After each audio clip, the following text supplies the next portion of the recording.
Tip 1. I've chopped some audio into pieces, and I want this whole group to repeat every time.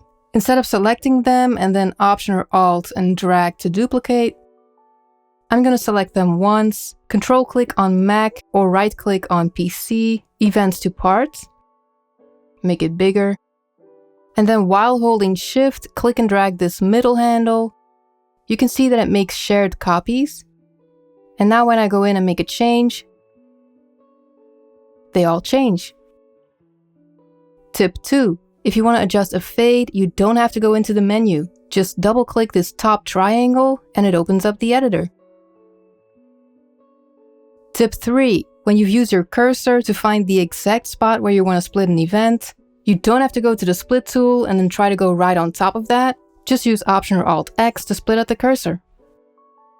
Tip 4. Before you start comping a recording, go to Track Versions, duplicate the track version. That way, if you're not happy with the comp and you've already cleaned it up, all your original takes are still there.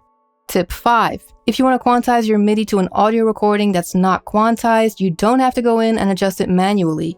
Just double-click the audio, go to Hit Points, Edit Hit Points, adjust the threshold.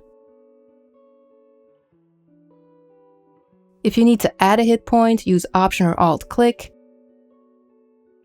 To delete one, Shift click. Next, click Groove, and this creates a new Quantize preset based on this audio. Tip 6. If you find yourself changing the Quantize preset a lot, go and click this button, Adapt to Zoom, and now the grid gets more or less detailed when you zoom in or out. So I hope that helped. If it did, please like the video, subscribe, and have fun making music.